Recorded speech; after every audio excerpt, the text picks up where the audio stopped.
Hello student, नमस्कार। कक्षा 10 महत्वपूर्ण प्रश्नों की सीरीज में आपका फिर से स्वागत है। ये राजस्थान बोर्ड की अर्थशास्त्र की बुक है। एक बुक हमने पहले कंप्लीट कर ली और ये है अध्याय फर्स्ट, विकास। तो देखते हैं इसके महत्वपूर्ण प्रश्न जो भी बनते हैं। पहला प्रश्न, विकास के लक्ष्य भिन्न भिन्न लोगों के लिए कैसे भिन्न भिन्न हो सकते हैं? तो देखिए इसका आंसर, विकास के लक्ष्य विभिन्न लोगों के लिए विभिन्न हो सकता है कि कोई बात किसी व्यक्ति के लिए विकास हो लेकिन दूसरे के लिए नहीं।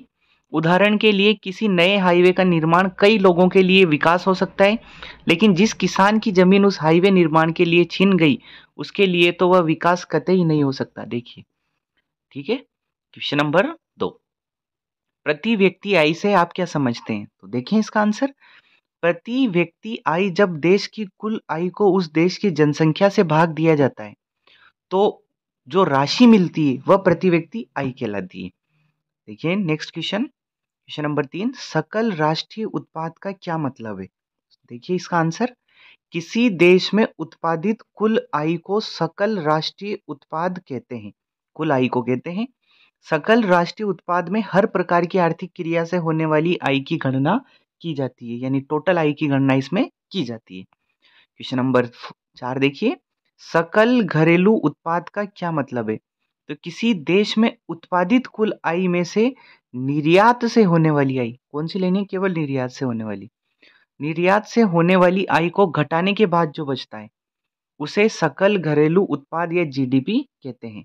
नेक्स्ट क्वेश्चन देखिए, क्वेश्चन नंबर 5, शिशु मृत्यु दर से आप क्या समझते हैं? इसे विकास के लक्ष्य में क्यों रखा जाता है? तो हर 1000 शिशुओं के जन्म में 1 साल की उम्र से पहले मरने वाले बच्चों की जो संख्या होती है को शिशु मृत्यु दर कहते हैं। यह आंकड़ा जितना कम होगा वह विकास के दृष्टिकोण से उतना ही बेहतर माना जाएगा। शिशु मृत्यु दर एक महत्वपूर्ण पैमाना है। इससे किसी भी क्षेत्र में उपलब्ध स्वास्थ्य सेवाओं की उपलब्धता और गुणवत्ता का पता चलता है। किसका पता चलता है? स्वास्थ्य सेवाओं की उपलब्धता और गुणवत्ता का पता चलता है। क्वेश्चन नंबर 6, जन्म के समय संभावित आयु से आप क्या समझते हैं? इसे विकास के लक्ष्य में क्यों रखा जाता है? तो देखिए इसका आंसर, एक औसत वयस्क अधिकतम जितनी उम्र तक जीता है उसे संभावित आयु कहा जाता है। जितना वो जिएगा वो उसकी संभावित आयु। इससे देश में व्याप्त जीवन स्तर का पता चलता है। यदि किसी देश में मूलभूत सुविधाएं बेहतर होगी, अच्छी स्वास्थ्य सुविधाएं होगी और लोगों की आय अच्छी होगी तो वहाँ संभावित आयु भी अधिक होगी और दूसरे शब्दों में वहाँ एक औसत वयस्क लंबी जिंदगी जिएगा। तो देखिए ये महत्वपूर्ण प्रश्न है। क्वेश्चन नंबर 7, शिक्षा किसी देश के विकास के लिए क्यों आवश्यक है? ये तो इंपॉर्टेंट प्रश्न है, आने लायक। तो शिक्षा का विकास में योगदान महत्वपूर्ण होता है। शिक्षा से बेहतर मानव संसाधन तैयार होता है। एक बेहतर मानव संसाधन देश की अर्थव्यवस्था में महत्वपूर्ण योगदान देता है। व्यक्तिगत तौर पर भी शिक्षा किसी के लिए अनेक अवसर खोल देती है। देखिए शिक्षा अनेक अवसर खोलती है। यदि कोई लड़का आईआईटी या एम्स में प्रवेश पा लेता है तो केवल उसका ही नहीं बल्कि उसके परिवार का भविष्य भी उज्जवल हो जाता है। नेक्स्ट क्वेश्चन देखिए, विकास मापने का यूएनडीपी का मापदंड किन पहलुओं में विश्व बैंक के मापदंड से अलग है? तो इसका उत्तर देखिए, यूएनडीपी जीवन स्तर को प्रभावित करने वाले अन्य कारकों का प्रयोग भी करती है। अन्य कारक जैसे शिशु मृत्यु दर, स्वास्थ्य सेवाएं, स्कूल में नामांकन आदि का उनका महत्व देती है। इस तरह यूएनडीपी उन सभी कारकों की विवेचना करती है जिससे लोगों के जीवन स्तर पर प्रभाव पड़ता है और लोगों की उत्पादकता बढ़ती है। ये इस तरीके से अलग है। क्वेश्चन नंबर 9, सामान्यतः किसी देश का विकास किस आधार पर निर्धारित किया जाता है? तो किस आधार पर निर्धारित किया जाता है? तो देखिए, एक तो है, पहला तो है प्रति व्यक्ति आय, दूसरा है औसत साक्षरता दर और तीसरा है लोगों की स्वास्थ्य स्थिति और उपरोक्त सभी। तो उपरोक्त सभी इसका सही है। विश्व बैंक विभिन्न वर्गों का वर्गीकरण करने के लिए किस प्रमुख मापदंड का प्रयोग करता है? इस मापदंड की अगर कोई सीमाएं हैं तो क्या है? तो उत्तर देखिए, विश्व बैंक विभिन्न वर्गों का वर्गीकरण करने के लिए प्रति व्यक्ति आय का प्रयोग करता है। अर्थशास्त्रियों का मानना है कि जीवन के स्तर को ऊंचा उठाने के लिए केवल आय ही काफी नहीं है, कई अन्य कारक विकास को प्रभावित करते हैं जैसे शिशु मृत्यु दर, साक्षरता, स्वास्थ्य सुविधाएं आदि। इसलिए ऐसा कहा जा सकता है कि विश्व बैंक द्वारा प्रयोग किए गए मापदंड की अपनी क्या है, सीमा। इसका अध्याय 2 है भारतीय अर्थव्यवस्था के क्षेत्रक। तो देखते हैं महत्वपूर्ण प्रश्न। किसी भी अर्थव्यवस्था को किन किन क्षेत्रक या सेक्टर में बांटा जाता है? तो कितने सेक्टर में बांटा गया है? कुल मिला के 3। और कौन कौन सा है? पहला है प्राथमिक, दूसरा है द्वितीयक और तीसरा है तृतीयक सेक्टर। बात की जाए प्राथमिक सेक्टर से आप क्या समझते हैं? तो इसका उत्तर देखिए, प्राथमिक सेक्टर में होने वाली आर्थिक क्रियाओं में मुख्य रूप से प्राकृतिक संसाधनों के इस्तेमाल से उत्पादन किया जाता है। जो प्राकृतिक संसाधन है उनके इस्तेमाल से जो उत्पादन होगा ना, वो किस में आएगा? प्राथमिक सेक्टर में। जैसे कृषि और कृषि से संबंधित क्रियाकलाप, और इसमें खनन भी शामिल है। ध्यान रखना, ये महत्वपूर्ण है, खनन भी। प्रश्न नंबर 3, द्वितीयक सेक्टर से आप क्या समझते हैं? तो द्वितीयक सेक्टर में प्राकृतिक उत्पादों को विनिर्माण प्रणाली के द्वारा अन्य रूपों में बदलना। ध्यान रखिए, उसमें तो प्राकृतिक, पहले वाले में तो प्राकृतिक है, दूसरे वाले में इनको विनिर्माण प्रणाली के द्वारा अन्य रूप में बदला जाता है। जैसे लौह इस्पात उद्योग, दूसरा है ऑटोमोबाइल, और इसी तरीके के अन्य। प्रश्न नंबर 4, तृतीयक सेक्टर से आप क्या समझते हैं? तो तृतीयक सेक्टर में होने वाली आर्थिक क्रियाओं के द्वारा अमूर्त वस्तुएं प्रदान की जाती है। जैसे यातायात, वित्तीय सेवाएं, प्रबंधन सलाह, सूचना प्रौद्योगिकी आदि, ये सब किसमें आते हैं? तृतीयक सेक्टर में। देखिए क्वेश्चन नंबर 5, असंगठित सेक्टर से आप क्या समझते हैं? तो महत्वपूर्ण प्रश्न है, ये सारे के सारे महत्वपूर्ण हैं। उत्तर देखिए, असंगठित सेक्टर में कोई सिस्टम नहीं होता और ज्यादातर कानून की अवहेलना की जाती है। छोटे दुकानदार, छोटे कारखाने अक्सर इस श्रेणी में आते हैं। ऐसे संस्थानों में काम करने वाले श्रमिकों को मूलभूत अधिकार भी नहीं मिलते हैं। तो ये असंगठित सेक्टर है, और संगठित सेक्टर इसी का उल्टा हो जाएगा। देखिए क्वेश्चन नंबर 6, पब्लिक सेक्टर का क्या मतलब है? जो कंपनियां सरकार द्वारा प्रत्यक्ष या परोक्ष रूप से चलाई जाती है, वे सार्वजनिक सेक्टर या पब्लिक सेक्टर में आती है। किसके द्वारा? सरकार के द्वारा। या तो प्रत्यक्ष से चलाई जाएगी या परोक्ष से चलाई जाएगी। क्वेश्चन नंबर 7, भारत में सेवा क्षेत्रक दो विभिन्न प्रकार के लोग नियोजित करते हैं, ये लोग कौन हैं? तो देखते हैं इसका आंसर उत्तर। सर्विस सेक्टर में नियमित और अनियमित श्रमिक काम करते हैं। कौन कौन से? एक तो नियमित और अनियमित। जो श्रमिक अपने हुनर और मानसिक क्षमताओं का प्रयोग करता है और सामान्यतः सीधे रूप से नियोजित होता है, उसे नियमित श्रमिक कहते हैं। और जो श्रमिक ऐसी सेवा प्रदान करता है जिनमें मानसिक क्षमताओं की खास भूमिका नहीं होती है, उसे अनियमित या अनौपचारिक श्रमिक कहते हैं। अंशकालीन रूप से नियोजित श्रमिकों को भी अनियमित श्रमिक की श्रेणी में रखा जाता है। उदाहरण, एक ठेले का मालिक जो किसी प्रकाशक के यहाँ कागज पहुंचाता है, एक अनियमित श्रमिक होता है।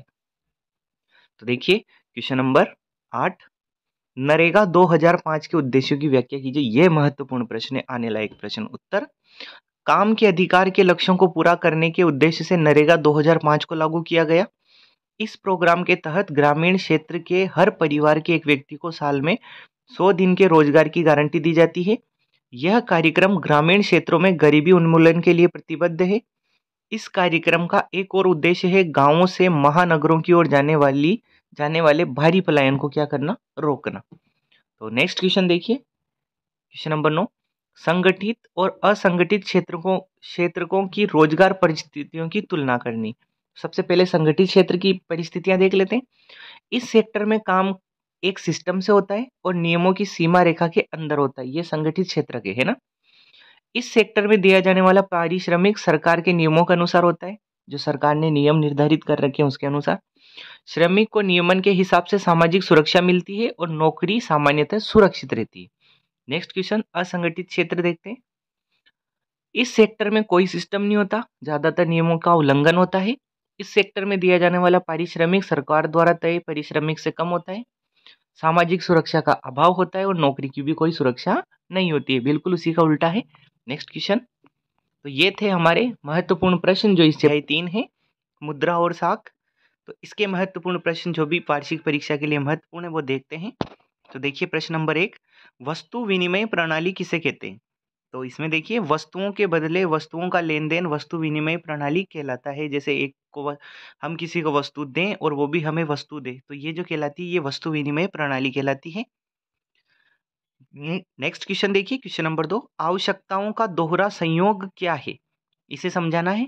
तो जब एक व्यक्ति किसी चीज़ को बेचने की इच्छा रखता हो और वहीं वस्तु दूसरा व्यक्ति भी खरीदने की इच्छा रखता हो, अर्थात मुद्रा का उपयोग किए बिना, जो उसे आवश्यकता का दोहरा संयोग कहा जाता है। मुद्रा का उपयोग इसमें नहीं होता है, एक खरीदना चाहता है और दूसरा उसे लेना चाहता है। तो मुद्रा के आविष्कार से वस्तु विनिमय प्रणाली की सबसे बड़ी कठिनाई आवश्यकताओं के दोहरे संयोग का क्या हुआ है? समाधान।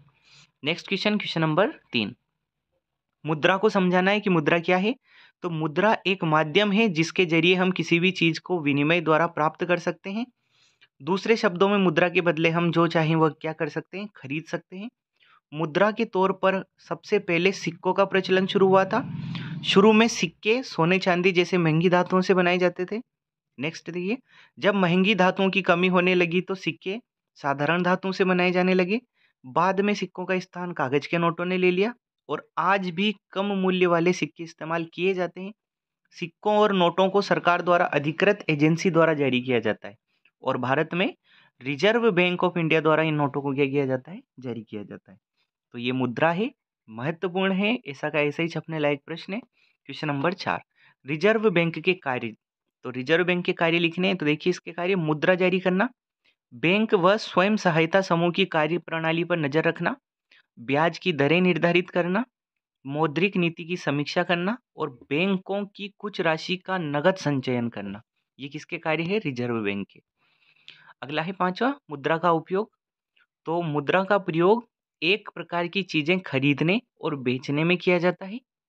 दूसरा देखें तो मुद्रा का प्रयोग विभिन्न प्रकार की सेवाएं प्राप्त करने में भी किया जा सकता है, जैसे वकील से परामर्श लेने, डॉक्टर की सलाह लेने। और तीसरा देखिए, मुद्रा की सहायता से कोई भी अपनी चीजें बेच सकता है और हमसे एक दूसरी चीजें खरीद भी सकता है। इसी प्रकार में मुद्रा से सेवाओं का लेन देन भी हो सकता है। मुद्रा में भुगतान करने में बड़ी आसानी होती है। ये मुद्रा के उपयोग है। प्रयोग बोल दो, उपयोग बोल दो। क्वेश्चन नंबर 6, तो ये तो रिपीट हो गया वापस से। मुद्रा के उपयोग, तो यह आवश्यकताओं के दोहरे संयोग से छुटकारा दिलाती है। यह कम जगह लेती है और इसे कहीं भी लाना ले जाना आसान होता है। मुद्रा को आसानी से कहीं भी और कभी भी विनिमय के लिए इस्तेमाल किया जा सकता है और आधुनिक युग में कई ऐसे माध्यम उपलब्ध हैं जिनकी वजह से अब करेंसी नोट को भौतिक रूप में ढोने की जरूरत नहीं है। ये दोनों क्वेश्चन एक सेम है। क्वेश्चन नंबर 7, साख को परिभाषित करना है। तो साख ऐसा समझौता है जिसके तहत ऋणदाता उधारकर्ता को धनराशि, वस्तु एवं सेवाएं इस आश्वासन पर देता है कि वह भविष्य में उसका भुगतान कर देगा। नेक्स्ट क्वेश्चन देखिए, क्वेश्चन नंबर 8, अतिरिक्त मुद्रा वाले लोगों और जरूरतमंद लोगों के बीच बैंक किस तरह मध्यस्थता का कार्य करता है या मध्यस्थता करते हैं। तो वह लोग जिनके पास अतिरिक्त मुद्रा होती है वह अपनी अतिरिक्त धन अर्थात बचत को बैंक में जमा करते हैं और बैंक उनसे यह धन जमा खातों के रूप में स्वीकार करते हैं। और कई लोग ऐसे होते हैं जिन्हें ऋण की आवश्यकता होती है। जो लोग बैंक जाते हैं यदि उन्हें औपचारिक स्रोत से ऋण लेना होता है, बैंक अपने पास जमा धनराशि से लोगों को ऋण मुहैया कराता है। इस तरह से बैंक अतिरिक्त मुद्रा वाले लोगों और जरूरतमंद लोगों के बीच मध्यस्थता का काम करता है। नेक्स्ट क्वेश्चन, क्या कारण है कि बैंक कुछ कर्जदारों को कर्ज देने के लिए तैयार नहीं होते? तो बैंक कुछ कर्जदारों को कर्ज देने के लिए इसलिए तैयार नहीं होते क्योंकि वे ऋण की शर्तों को पूरा नहीं कर पाते, उनकी ऋण अदायगी की क्षमता विश्वसनीय नहीं होती तथा उनके पास गिरवी रखने के लिए कोई संपत्ति भी नहीं होती, जिसके कारण बैंक उन्हें ऋण देने से क्या करते हैं? कतराते हैं। और देखिए इसका और कारण, यदि बैंक इन लोगों को ऋण दे दे तो ऋण को वापसी भी नहीं होगी, जिससे बैंक के अस्तित्व को खतरा होगा।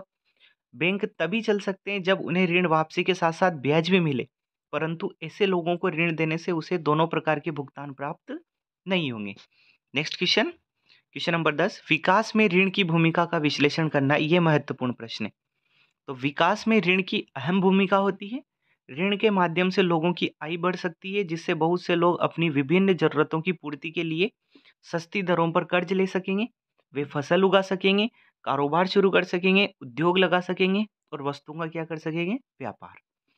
इस तरह ऋण से लोगों की प्रति व्यक्ति आय में वृद्धि होगी, उनका जीवन स्तर ऊंचा होगा, उद्योगों और कृषि का विकास होगा, उत्पादन में वृद्धि होगी, जिससे देश का विदेशी व्यापार भी बढ़ेगा।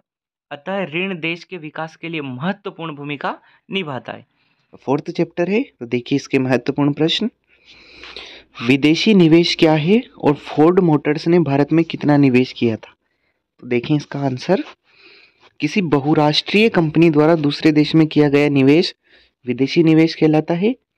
और फोर्ड मोटर्स ने भारत में 1995 में 1700 करोड़ रुपए का क्या किया था? निवेश। तो देखिए नेक्स्ट क्वेश्चन, विदेश व्यापार और विदेश निवेश में अंतर स्पष्ट करें। तो देखिए इसका उत्तर, विदेश व्यापार दो या दो से अधिक देशों में वस्तुओं और सेवाओं का आदान प्रदान विदेश व्यापार कहलाता है। वस्तुओं और सेवाओं का आदान प्रदान विदेश व्यापार कहलाता है। और विदेश व्यापार उत्पादकों को घरेलू बाजार से बाहर के बाजारों में पहुंचने का अवसर प्रदान करता है। और विदेशी निवेश क्या है? तो किसी बहुराष्ट्रीय कंपनी द्वारा देश में किए गए निवेश को विदेशी निवेश कहते हैं, जो बहुराष्ट्रीय कंपनी है उसके द्वारा। और बहुराष्ट्रीय कंपनियों के द्वारा विदेश निवेश अधिक लाभ कमाने के लिए किया जाता है। तो ये किसके लिए किया जाता है? अधिक लाभ के लिए। और क्वेश्चन नंबर 3 देखिए, वैश्वीकरण प्रक्रिया में बहुराष्ट्रीय कंपनियों की क्या भूमिका है? तो वैश्वीकरण की प्रक्रिया को इसका तीव्र विकास जो होता है वो विदेशी निवेश के कारण हुआ है, तथा मुख्यतः बहुराष्ट्रीय कंपनियों द्वारा ही विदेशों में निवेश किया जाता है। वैश्वीकरण प्रक्रिया में बहुराष्ट्रीय कंपनियों की महत्वपूर्ण भूमिका होती है, क्योंकि इनके कारण ही विभिन्न देशों के बीच अधिक से अधिक वस्तुओं, सेवाओं, पूंजी और प्रौद्योगिकी का आदान प्रदान होता है। ये महत्वपूर्ण प्रश्न है, इंपॉर्टेंट प्रश्न है, आने लायक प्रश्न। क्वेश्चन नंबर 4, विदेश व्यापार के उदारीकरण से आप क्या समझते हैं? तो देखिए इसका उत्तर, विदेश व्यापार के उदारीकरण से हमारा तात्पर्य है आयात एवं निर्यात एवं विदेशी निवेश पर से प्रतिबंधों को क्या कर दें? समाप्त कर दें। प्रतिस्पर्धा से भारत के लोगों को किससे लाभ हुआ है? तो ये भी महत्वपूर्ण प्रश्न है। उत्तर देखिए, वैश्वीकरण के फलस्वरूप हुई प्रतिस्पर्धा से भारत के लोगों को काफी लाभ हुआ है। अब भारतीय उपभोक्ताओं के पास वस्तुओं एवं सेवाओं के अनेक विकल्प हैं, तथा उन्हें कम कीमत पर अधिक गुणवत्ता वाली वस्तु प्राप्त हो रही है। इसके अतिरिक्त नवीन प्रौद्योगिकी के आगमन से देश के उत्पादकों का उत्पादन भी बढ़ा है। देश में बहुराष्ट्रीय निगमों के आगमन से रोजगार के नए अवसर सृजित हुए। रोजगार वृद्धि एवं गुणवत्ता वाली वस्तुओं के उपभोग से लोगों के जीवन स्तर में भी क्या हुई है? वृद्धि। नेक्स्ट क्वेश्चन, दूसरे देशों में बहुराष्ट्रीय कंपनियां किस प्रकार उत्पादन पर नियंत्रण स्थापित करती है? ये भी महत्वपूर्ण प्रश्न है। तो देखें, बहुराष्ट्रीय कंपनियों के निवेश का सबसे आम रास्ता स्थानीय कंपनियों को खरीदना है। उसके बाद उत्पादन का क्या करना है? प्रसार। तथा अपार संपदा वाली बहुराष्ट्रीय कंपनियां यह कार्य आसानी से कर लेती है। जिसके पास पूंजी बहुत ज़्यादा होती है वो आसानी से ये काम कर लेती है। ये कंपनियां दूसरे देशों के साथ मिलकर संयुक्त उत्पादन भी करती है, तथा धीरे धीरे दूसरे देश के उत्पादन पर अपना नियंत्रण स्थापित कर लेती है। और अगला देखिए, बहुराष्ट्रीय कंपनियां छोटे उत्पादकों को उत्पादन का ऑर्डर देती है। ये कंपनियां इन वस्तुओं को अपने ब्रांड के नाम से उपभोक्ताओं को बेच देती है। छोटी कंपनियों से बनवाती है और अपने ब्रांड से बेच देती है। क्वेश्चन नंबर 7, श्रम कानूनों में लचीलापन कंपनियों को कैसे मदद करेगा? तो देखिए इसका उत्तर, श्रम कानूनों में लचीलेपन से कंपनियां अपनी मनमानी करेगी, तथा श्रमिकों को कम मजदूरी पर कार्य करवाएगी एवं श्रमिकों को दैनिक आधार पर रखेगी। इससे श्रमिकों का तो शोषण होगा, किंतु कंपनियों को क्या होगा? लाभ। श्रम कानूनों में लचीलेपन से कंपनियों को श्रम लागत कम उठानी पड़ेगी, जिससे उनको उत्पादों की लागत भी कम हो जाएगी। उत्पादन लागत कम होने से कंपनियों को प्राप्त होने वाले लाभ में भी क्या हो जाएगी? वृद्धि। क्वेश्चन नंबर 8, वैश्वीकरण से आप क्या समझते हैं? अपने शब्दों में लिखना है। तो ऐसे प्रश्न अधिकतर पूछे जाते हैं परीक्षा में। देखिए, वैश्वीकरण का तात्पर्य विभिन्न देशों द्वारा अपनी अर्थव्यवस्था को अन्य देशों के लिए खोलने से है, तथा विभिन्न अवरोधों को हटाने से। इसमें अवरोधों को हटाया जाता है ताकि विभिन्न देशों के मध्य आर्थिक गतिविधियों का विस्तार हो सके। पूंजी व श्रम का स्वतंत्र रूप से आवागमन हो सके तथा विदेश व्यापार एवं विदेश निवेश में भी वृद्धि हो सके। इस प्रकार विभिन्न देशों के बीच परस्पर संबंध और तीव्र एकीकरण की प्रक्रिया ही वैश्वीकरण है। नेक्स्ट क्वेश्चन देखिए, क्या भारतीय कंपनियों को बहुराष्ट्रीय कंपनियों के रूप में उभरना चाहिए? ये और इसमें मिस प्रिंट है। इससे देश की जनता को क्या लाभ होगा? तो भारतीय कंपनियों को बहुराष्ट्रीय कंपनियों के रूप में उभरना चाहिए। देखें, हाँ, देश की और अधिक कंपनियों को बहुराष्ट्रीय कंपनियों के रूप में उभरना चाहिए। इससे देश में औद्योगिक विकास होगा, विदेश व्यापार बढ़ेगा और देश के लोगों को और अधिक रोजगार मिलेगा। तो हाँ, उभरना चाहिए हमारे यहाँ की कंपनियों को। और ये लास्ट वाला चैप्टर है, देखें इसके क्वेश्चन आंसर। ये वो प्रश्न हैं जो बोर्ड परीक्षा 2023 के लिए महत्वपूर्ण है। तो देखिए इसमें प्रश्न नंबर 1, बाजार में नियमों तथा विनियमों की आवश्यकता क्यों पड़ती है और कुछ उदाहरण देने हैं। एक तो नियमों की और एक विनियमों की। तो उत्तर देखिए, बाजार सही ढंग से काम करे इसके लिए नियमों तथा विनियमों की जरूरत पड़ती है। किसके लिए? सही ढंग से काम करे। मुनाफे को अधिक से अधिक करना ही किसी भी व्यवसाय का मुख्य लक्ष्य होता है, लेकिन हो सकता है मुनाफे के फेर में ग्राहक के जीवन स्तर से समझौता किया जाता हो सकता है दूध वाला अधिक मुनाफे के चक्कर में दूध में पानी मिलाता हो या पाउडर मिलाकर दूध को गाढ़ा बनाता हो। इससे दूध पीने वाले की सेहत तो खराब हो सकती है। ऐसे गलत कामों को रोकने के लिए नियम जरूरी होते हैं। तो बाजार में नियमों और विनियमों की आवश्यकता इसलिए पड़ती है। क्वेश्चन नंबर 2, भारत में उपभोक्ता आंदोलन की शुरुआत किन कारणों से हुई, इसके विकास के बारे में बताना है।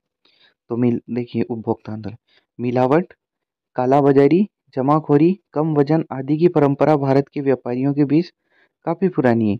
भारत में उपभोक्ता आंदोलन 1960 के दशक में ही शुरू हो गया था, लेकिन 1970 के दशक तक इस प्रकार के आंदोलन का मतलब केवल अखबारों में लेख लिखना और प्रदर्शनी लगाना ही होता है। विगत कुछ वर्षों में इस आंदोलन ने गति पकड़ी है। इस लंबे संघर्ष के परिणाम स्वरूप 1986 में कोपरा को लागू किया। ये क्या है? तो ये उपभोक्ता आंदोलन है। देखिए क्वेश्चन नंबर 3, 2 उदाहरण देकर उपभोक्ता जागरूकता की जरूरत का वर्णन करना है। कितने उदाहरण? 2। उत्तर, कुछ लोग अपने मोहल्ले के दुकानदार पर इतना विश्वास कर लेते हैं कि एमआरपी तक देखने की जरूरत नहीं समझते। फिर दुकानदार जो मांगता है उतनी रकम दे देते हैं। कुछ लोगों को शायद पता भी नहीं होता कि दवाओं के अलावा भी अन्य वस्तुओं पर एक्सपायरी डेट रहती है।